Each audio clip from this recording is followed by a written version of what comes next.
All right, I have Ed joining me from Fast Society. So this is an NFT project that's building on Cardano, but also building on another chain. I don't know why this other chain, but I would love to learn a little bit more about the project and the decisions around this as well. So Ed, welcome to the podcast.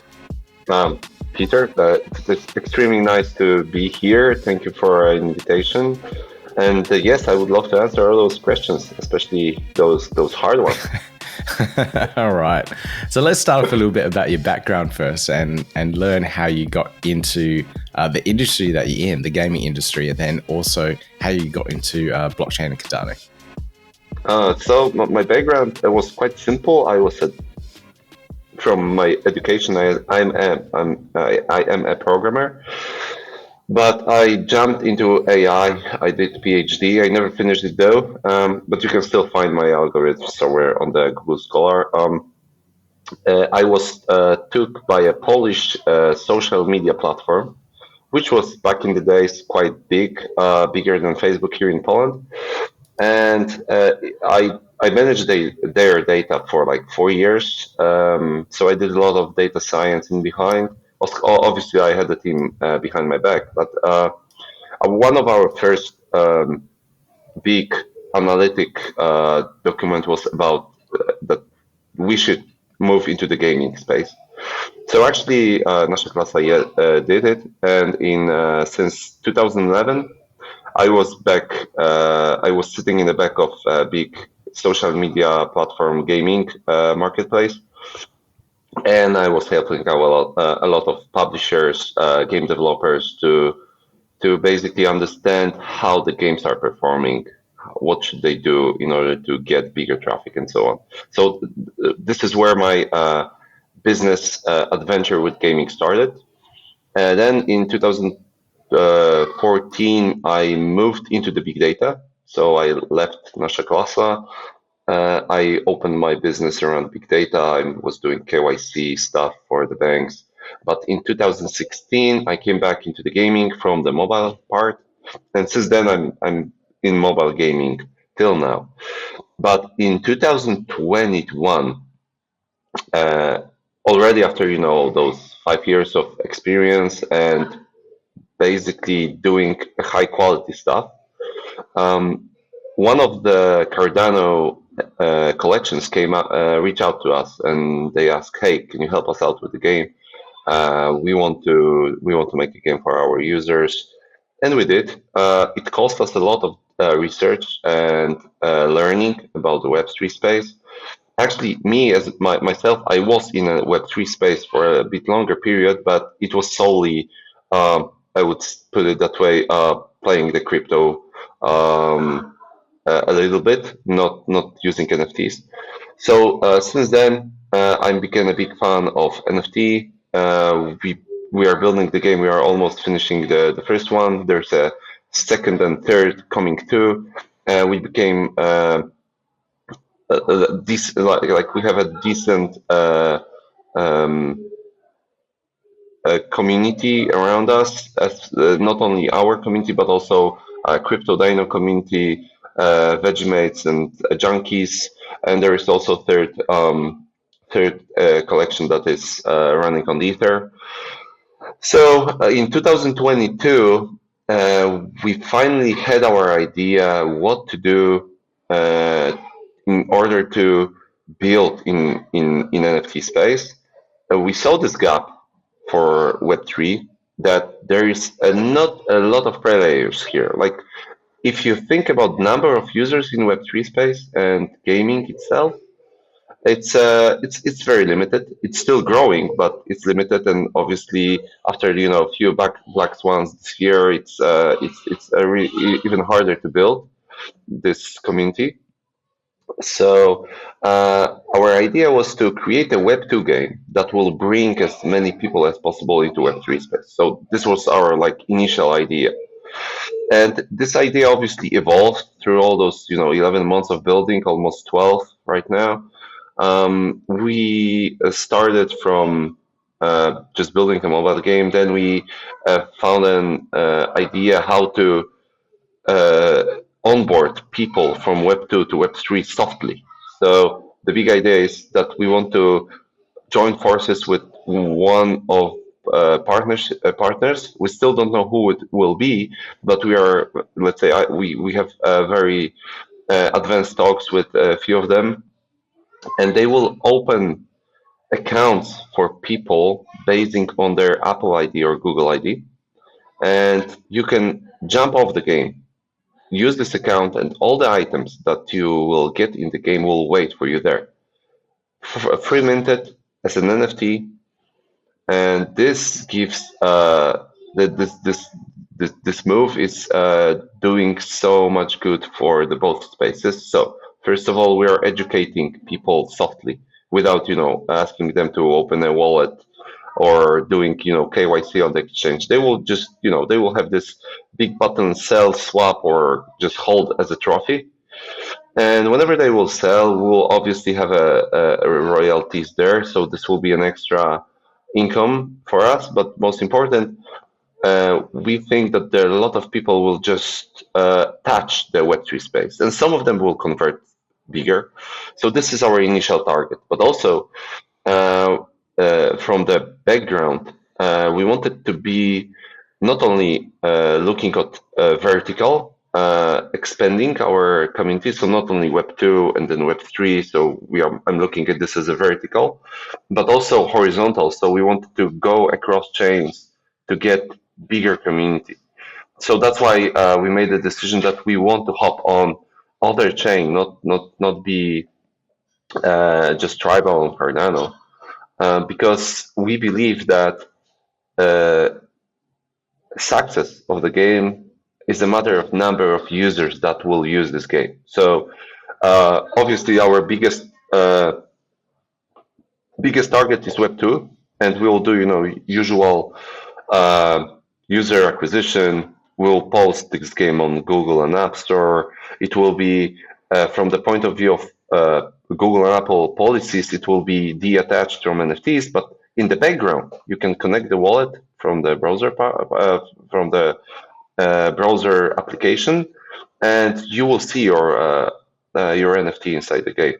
But at the end of the day, I guess the most important is that Web 2 and Web 3 players can play this game, and this is the most important because then we are expanding our community by 2.6 million mobile gamers that are on the market.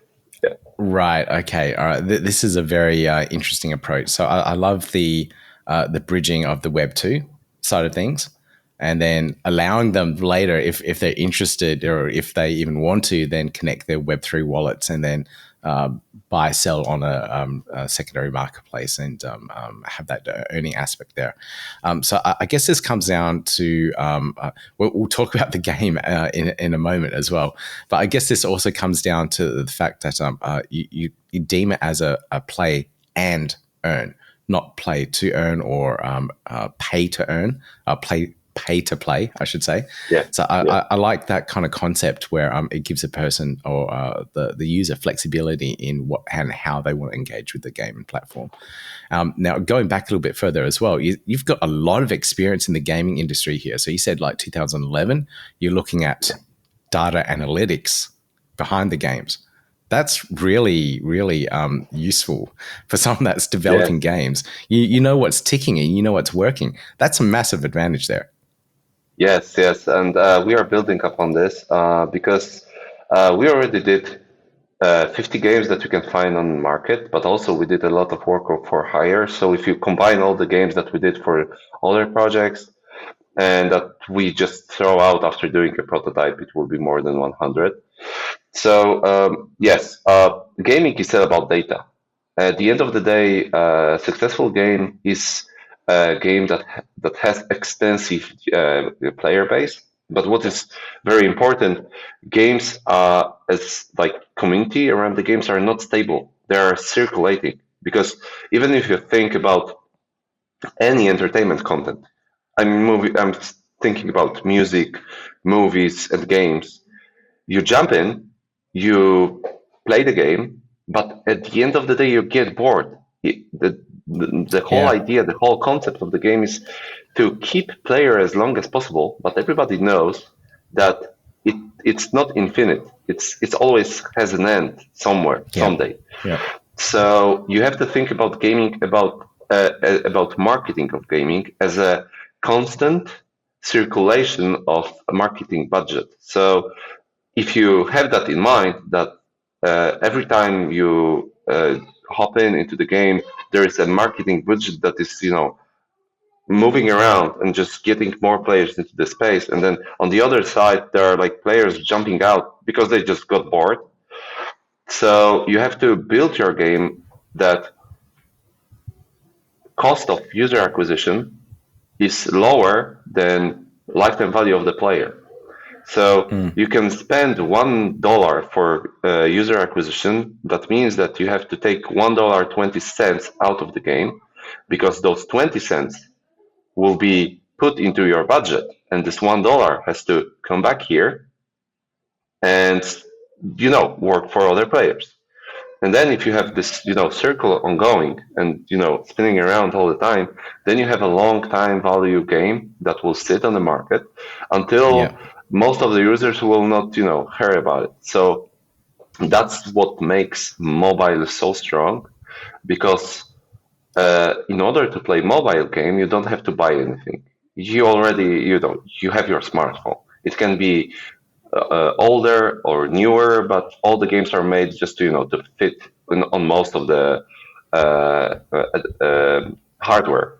So yeah, and running data analytics is all about keeping engagement high, so the people will not leave too soon, and keeping cost of acquisition low, so it will not drown your budget. So you not only analyze what is happening in the game, but you also analyze what is happening on the marketing market, how Google Ads, Facebook Ads, all the affiliation sites are working, what are the prices, how the prices are take up during the Christmas time, and then how they come down after it. You work with it. And I guess that's why data science is so strong, especially in mobile market, where it's constant analytics behind the game. Wow. Okay. I am noticing a slight uptake on my Instagram ads, where I'm seeing more games being splashed at me at the moment. So I think a lot of the game industry is spending a little bit more on advertising budget right now. Yeah, Christmas is coming. All the breaks, all the school breaks, all the work, days off, and all the stuff.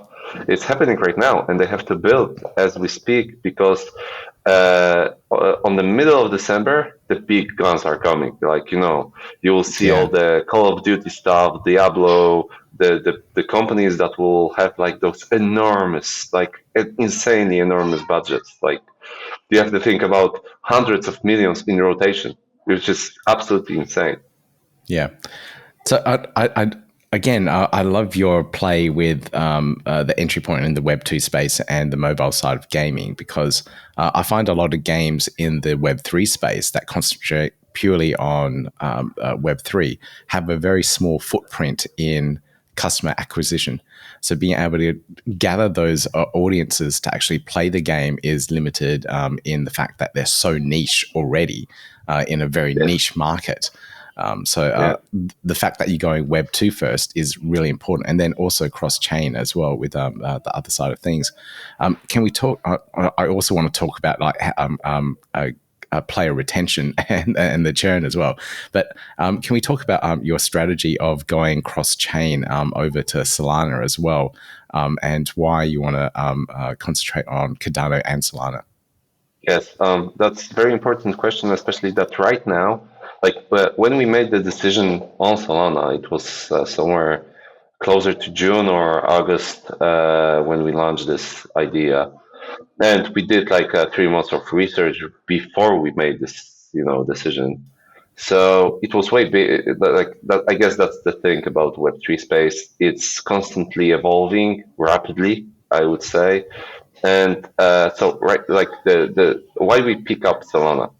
Obviously, we started from Cardano because we want to build on stable chain, low cost. But what is very also important, that it has to be from the DNA. It has to be proof of stake, as we want to do free mints. So, and we don't want to Web2 players to throw them in the face, say, hey, you can pick up your stuff, but you have to pay like 2 ADA because you will not be able to pick it up. No, we want to take it on us. So basically, it had to be chain that is really, really cheap with stable. It has to be very stable because we are aiming, in years of doing the game. Like I said, mobile is all about keeping the game on the market for years. So uh, that was a key point for us to move into Cardano. Of course, there was a strong influence of that. We already been in Cardano and we have some decent collaborations ongoing. But jumping on Solana was all about, okay, we have to pick up another chain that is as big as possible, and it's still proof of stake from the background, and it's big on NFTs. So when you thought about it in June, August, July, like Solana was natural move. Like there was Ether, which was still proof of work back then. Man, now it's still not in DNA, it's not proof of stake, so the gas fee is still very high. And then it was Solana, the second biggest in terms of users market of NFTs, with very good tooling, with super low fees and super fast chain. It wasn't stable, but we got stability from the chain, from the Cardano. So that's why we made this decision. But to be absolutely honest with you, right now we have everything on the table. So we don't have, first of all, we don't have knife on the throat, so we don't have to do full mint 8,888 tokens at once. We are fair enough with doing 4,444 on Cardano, and like even if it will be a slow mint, then we are ready to grind it because when you make a game, you don't need all the money in front of you. You can take it slowly, month by month. So we are postponing the second part of Mint because, first of all, we want to see what will roll out on the market, and I'm still got this feeling that not everything roll out yet in terms of like after FTX carnage, and so this is the primary thought that we have right now. So we got three options on the table. First one, to go all in Cardano, but it's kind of it's dropping our horizontal view of things. So we would, it's on the table, but there are some strong thoughts that basically we should go harder with other options. Second option is to stay on Solana, but this is there is a big question mark how it will go.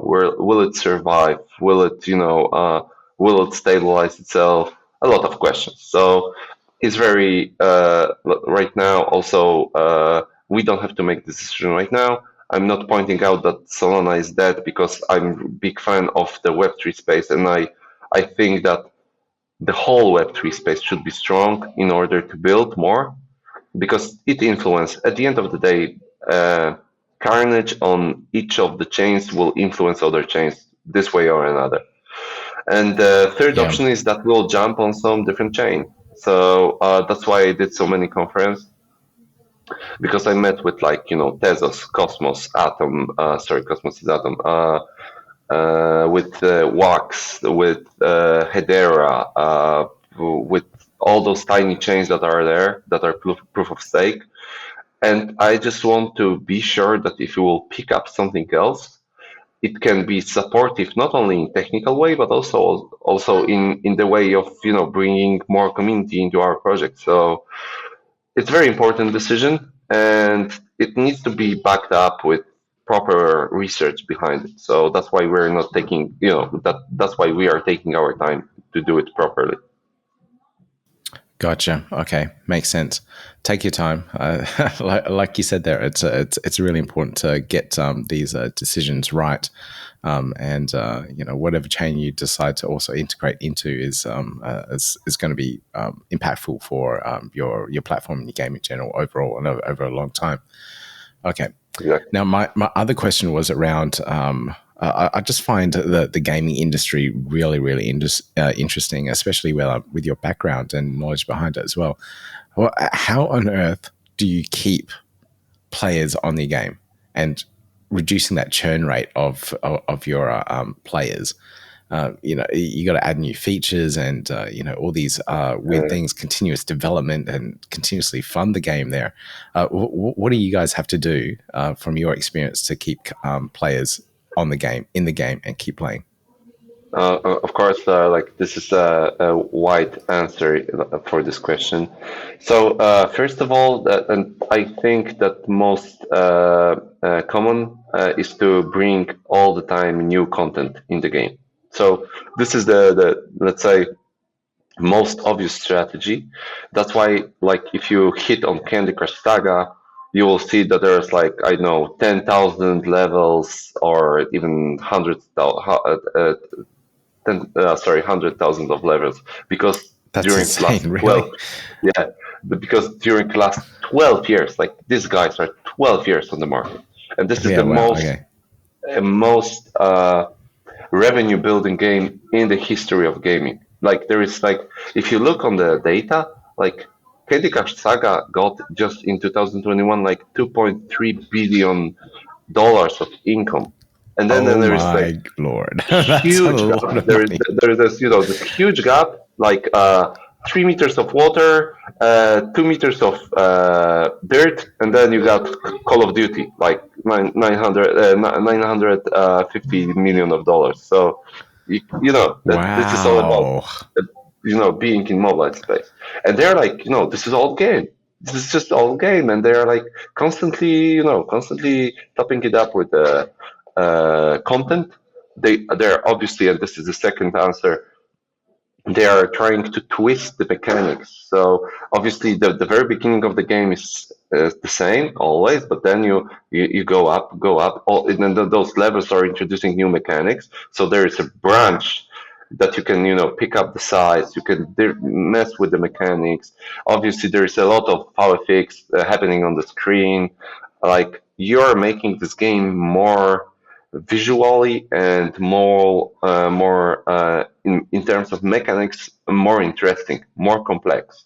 Because the big idea, like, it's a very simple idea.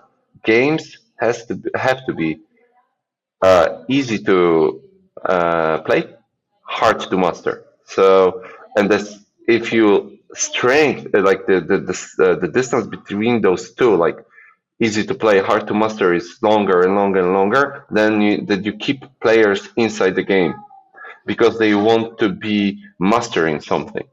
So, of course, in casual space, which I call, like, which is mobile space, is it's all about uh, bringing enjoyment into your 10, 15 minutes sessions of play. So you have to jump in. It has to be super fun, super entertaining, and then you jump out because you run out of the break, or your tram just came in on the stop, or whatever. And Yeah. and each of these gameplays has to be very intense on one hand. It shouldn't be too much demanding on the second hand. So I guess it's again. It's about balancing the game, and it's constantly happening. So, three questions. Three answers. First, content. You have to build up the content. So, if you think about our game as a card game, more cards, more events, more venues where you can play the cards, um, more different operators that will change the outcome of how the card will be played. So the first, content, second, mechanics. You have to extend mechanics. You have to try to twist them a little bit just to show that it can surprise our players, even if they are playing very long. And the third is about meta game that is around the game. So each time you jump in, you have this feeling that, oh, I have so much to do. I can jump here, jump there, jump everywhere. I can play the cards, but I can also upgrade my car. And this is about keeping, people uh, attached to what they've built in the game. Yeah. Yeah. That's how, I guess, Diablo was the big my cornerstone of the gaming, because suddenly you catch yourself in the place where, oh, I spend so much time. My librarian is so packed. I have so amazing items. Maybe I will find something new. And then you jump into the game and play. Yeah. So those are those three, key strategies to keep people engaged. Wow. Okay. Thank you so much for sharing your insights on that. So it's really cool coming from someone that's working in the industry and learning a little bit about that. So thank you so much for sharing that insight. Yeah, Now, all the pleasure. now I know that you have all this experience in the gaming industry and all this insight as well. What about your game? What about Fast Society? We barely even spoken about it yet. So what exactly is Fast Society? I've got the little NFT in the background here that I saw off your Twitter feed. So it's obviously about cars. Can you talk a bit about the game, what you guys are building, and what people can be expecting from the game itself? Yes, that will be a pleasure. So, yes, we are building a car racing game, but it's very innovative in terms of that. We don't want the players use their eye hand skills because it has to be casual game, and it has to be inclusive for everyone. So we are thinking also, inclusive means that if a 75-year-old lady would like to play the game, she has to have same chances as a 13-year-old kid. So you cannot jump on, a movement synchronization because that will throw out older people. So that was the first point that we need to fulfill. The second is that we want that in order to do a proper casual game, you have to keep it simple in operations on your screen. That one finger is enough. Because if you think about people that are playing mobile games, there's someone riding a tram holding, the bar here, and it holds his phone like that because it's, shaking. So the only move he has or she has is this. Yeah. So that's Yeah. why it has to be the whole user interface is based on one finger. So that's why we're making a racing game, but you have to use cards to influence it. So it's not it's not racing game as everybody think. It's a card deck building car game, racing game, and it's all about that. Race will happen automatically. Of course, depending on the car that you will have, if you would not have any cards, then cars will beat on their properties, like on the perks that they have. But you have cards. You will have like 10 or 12 cards in your deck, and you will draw them, and you will see, okay, I got nails, so I can throw the nails, and in the same time, someone will throw a broom because he anticipated that you will throw the nails because he is winning. He has the best card. So you're throwing nails. He's throwing broom. And the broom is swapping all the nails, and he's still going. So then you think, okay, what the next strategy? And then you come out on the venue. There will be a modificator. So there's a turn, and turn gives like -10 to the speed because everybody has to slow down. And then suddenly this attribute of car with steering is more important. So the car that will have better steering is on top of this particular turn. And then you're okay. So let me put the grease on this guy because he has better steering. But if I would throw a grease, then a card, then he will, got slippery face, and this is what will be about. So you have to imagine. If you want to imagine our game, probably it's a good idea to play a Marvel Snap right now because it's perfect. It took card mechanic into a whole new level, and it's amazing. It's so easy to understand the game and so hard to be very good in it. And also, it's about a mechanic from the Magic the Gathering. Like you have to think about all those extensions of the cards that are in the Magic the Gathering. So you buy a new extension and you check all the cards. Oh, I got this card. Okay, I can take another card from my deck, put this in one. Maybe it will, perform better. It will. I will try to do some combos with my cards, and this will be all about it. You will collect cards in the game, so you will spend a lot of time on just, reading the cards, thinking about strategy, or just collecting the cards. And whenever something new will come up, you will be thrilled. Okay, new card, new card. Well, let's see what is it. Yeah. So, this will be all about it. And those cards then will be free minted. So then you can, after you will take your collection, you can put it on the second market and see who will, wants to pick up from your cards. So Gotcha. having cards there, it's an easy way to extend content because you do more cards and they can be even more hardcore. And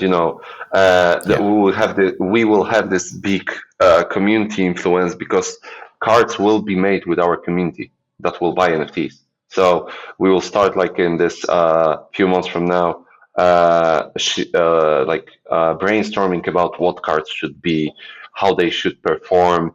Maybe you can throw some crazy idea that, okay, I have an idea of card mechanic that I know car can fly and all the turns are not a problem for this car. There's so much things that you can invent here. Yeah. So ridiculous things like that. Okay. Yeah, this is our game. So we are thinking, in the number of years that we will run this game, and we have to have a mechanic that is elastic and engaging enough to hold for those years on the market. Yeah, I find car racing games limited in time. Lifespan. For me especially, you play it for a month, a couple of months or something, and it's pretty much over and done with. You collect a couple of cars and you're done. Because racing itself is about grinding. So you can improve yourself, but you have to learn venues, memorize venues. You have to be even more skillful in fingers versus eye. It's not possible. You don't want to do it on mobile. You don't want to, put aside all the people that don't like this. They just want to have a time to do their move. So that's why we pick up the card game strategy. Very interesting. I have noticed card games on mobile evolve over time, and they become really simple. And I just think there's no point of it. There was that time when you would use the phone itself as the steering wheel, the gyroscope in it, or you have the little keypads on the screen, and then it became very simple. Like the car would accelerate by itself, and then you're just dodging things on the screen, and it's just like taken away some of the skill that was required in driving games. But I love this approach here because then the NFT side of things falls into place so easily and it just makes sense. When we're minting the NFTs, is it these attribute cards that you're talking about that will be the part of the game? Yeah, so NFTs that we will mint in a few days right now, obviously they have their attributes that are visible, and those are attributes for sake of rarity of the NFT, but also each of these cards will have their reflection of those abilities in the game. And those abilities will not be able to achieve by the regular Web2 players. But also, to understand it, we will keep it slightly above the Web2 players' cars, but not too much, because we don't want to ruin balance. You still need to be able to play with someone who has just a regular car that you will get in the mobile game without NFT. And also, what is very important, we want you to build a deck around your car. So each car will have different abilities. So you have to pick a right card to fulfill this car. And then if you pick another card, then you have to change the deck because different abilities will work differently with different cards. So it will have so much depth. If you want to change your game drastically, the only thing you need to do is just pick up another car and try to work strategy around this car. And this this will be absolutely different game then. Okay, very cool, very interesting. Now, the other thing that I want to get clarity on, you have a limited number in the mint. So on the Cardano side, it's 4,444. But it sounds like from this game, as people playing from the Web2 space and more people adoption, you got like 2-3 years of gameplay. Is that going to be the limit of the NFTs, or will there be more? Is this an unlimited amount of NFTs in this collection? Because to get like 2 million players on the game, you're going to need a lot more NFTs there. Yeah, so it's a very good question because it gives me a space to clarify. Cards that we are minting right now will not be the cards that you will use in the game. Cards that you will use in the game is a way, like this is a separate bag of things. Yeah. So cars, there will be only 8,888 cars. And if you want to bring a game on a different level and you are a Web2 player, you will see, hey, how they got this car? It's not possible for me to get this kind of car. And then you will think, oh, damn, is there a second floor here? And yes, there is a second floor here. You have to jump out, buy an NFT car from the secondary market, which will give us a much bigger need of selling NFTs than any other collection, because we will bring like heaps of players from Web2 space. Gotcha. And those NFT cars I hope will be much more valuable because the demand to get one will be bigger. So this is limited. And it's absolutely not infinite. Like it's 8,888. And it's about cars. Then all the people will, free mint cards that they will get from the game, and those cards will not be rare. Like there will not be unique. Some cards will you can you have imagine that you are buying a card deck in the kiosk. And obviously you have like some common cards, like you will get 3 energies and 1 hero. And someone is in the same kiosk is buying the same card deck, the same box, but he gets different cards in this box. And he gets different hero. Then you can think, okay, I can swap with these people that came in before me. But energies are energies, you need energies in order to play. But it's not unique. So cards, those free minted NFTs that I was telling about a few minutes ago, will be about cards, but unique items, NFTs, will be about cars. So I guess hard to spell the difference. I think maybe the accent confused me for a little bit there, but no, that makes perfect sense now. It's purely for the cars itself. Right, understood. And I guess that it's going to be a really interesting dynamic in the pricing of the cars in the secondary marketplace. It's like, how much would a Web2 player pay on a secondary NFT marketplace for these cars just to get a better experience, a better play in the game? So it's exactly. That's going to be very interesting. That is our mechanic. We want to use this mechanic that was widely adopted in Magic the Gathering. Then those cards there can cost like millions. Like there are some cards like in Pokemon cards, like Magic the Gathering. You have auctions on this high-end auction houses to just buy one card because it's so amazing, and there are just 10 of them. So this is all about. Well, yeah, it's digitalizing what already exists, in the real world. And I had no idea that people were paying ridiculous amounts of money for Magic the Gathering and Pokemon card games. Okay, all right. This is going to be very interesting to see how this one plays out. I will download. What was it called? Marvel Snap. Something. Marvel Snap. Marvel Snap. Okay. Yeah. I'll write that down. I'll download it. Yeah. All right. You'll give it a go. You'll feel it. Yeah. Actually, it's the most. Yeah, it's one of the most. One of the best performing games right now in the mobile space. So they did and like some crazy amount of money on it. All right, watch me max out my credit card again on And, playing mobile games. yeah.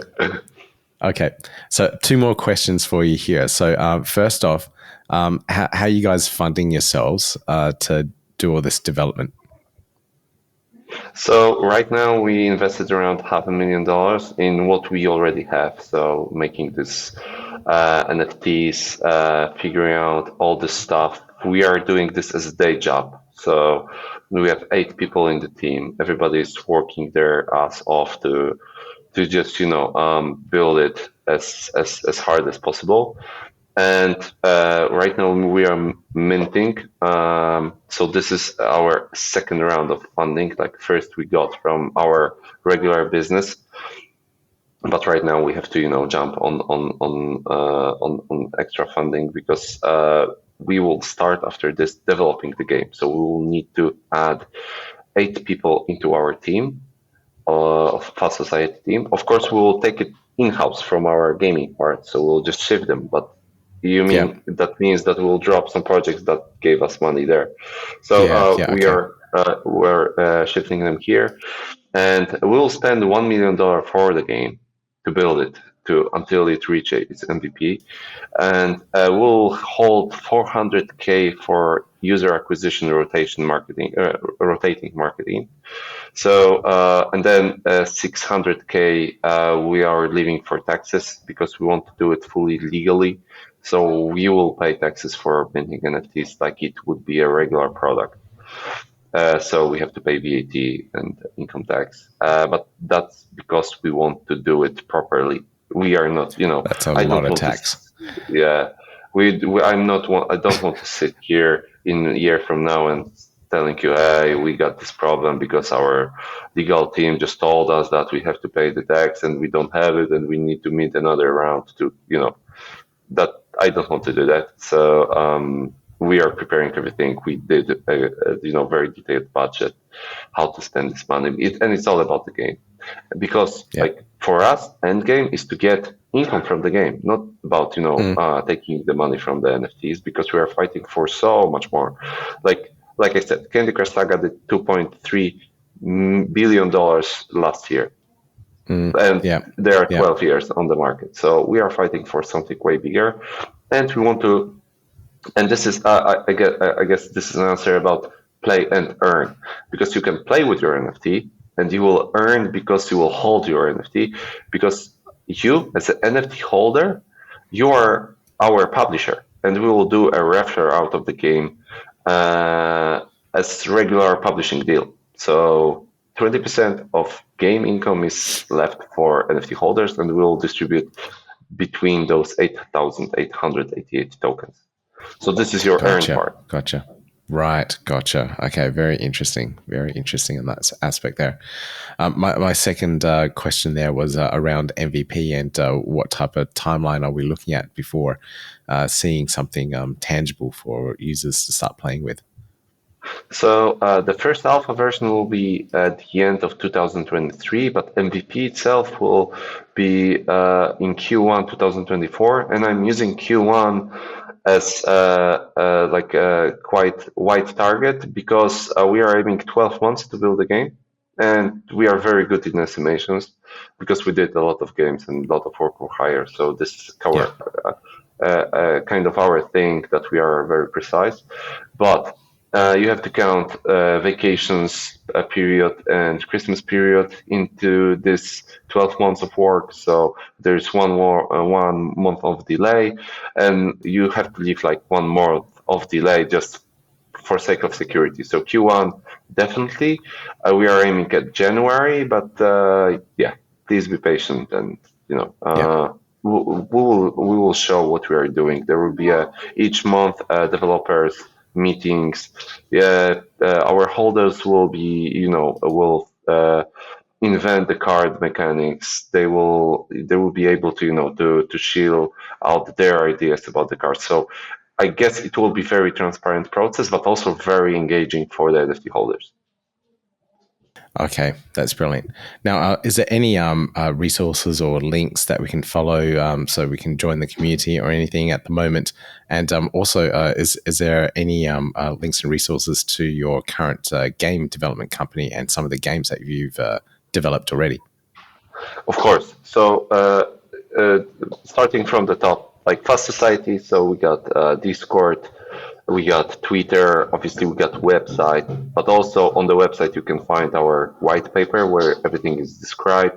You can find a lot of Twitter spaces on our Discord that we did. We are constantly, Yeah. putting all the links that we are doing in our Twitter space.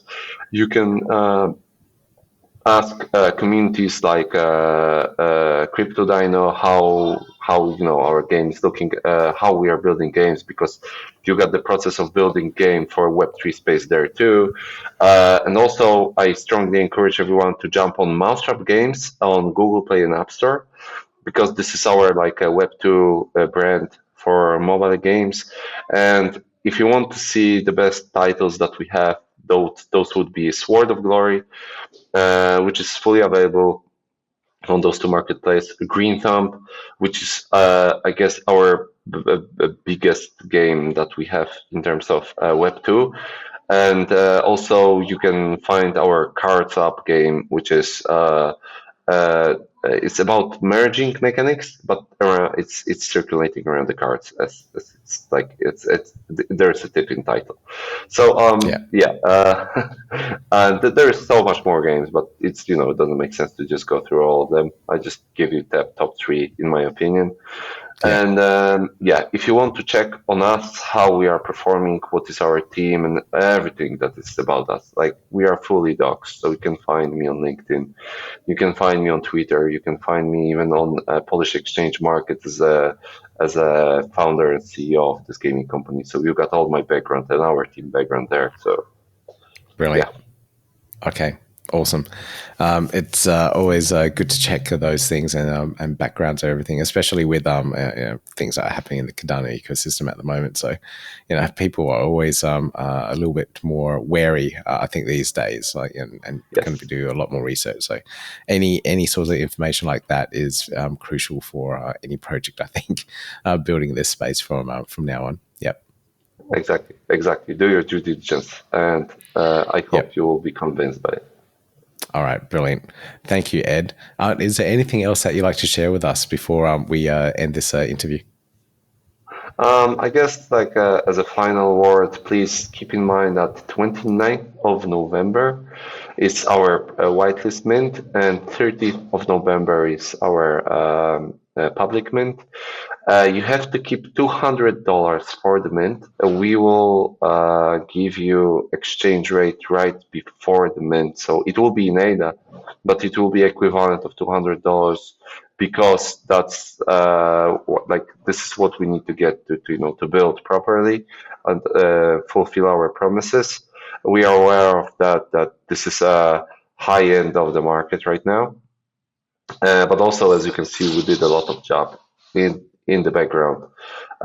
We put our skins into the game, so we know we invested by ourselves, and we are ready to really do hard work during the next couple of years to fulfill our promises. And I guess as a final word, I know how the market is working, and please don't look for hype, because we are not building hype. We are building a sustainable, steady community that will stay with us longer. Not just to jump in, flip your NFT, and go back, go somewhere else. So Yeah. I guess we pick up the Cardano strategy, slow and steady, All right. and this is the final word. Brilliant. Ed, thank you so much for joining me on this episode and sharing your knowledge about the gaming industry. I think that was a brilliant way to start the interview, and then telling us a little bit more about Fast Society, how it all works, and all the mechanics around it as well. So absolutely brilliant having you on, and I'm so glad that the Crypto Dino guys got me onto you too. Yeah, thank you very much for having us here, and thank you everyone for listening and taking your time to just learn about us. Thank Yeah, gotta do it like that. You've been listening to the Learn Cardano podcast. Gotta get it hype. Crypto is what we like, but this is not investment or financial advice. Gotta do your research, cause it's risky. We know it is. This show is educational and it's informative. Crypto's the future, really, it ain't no debate.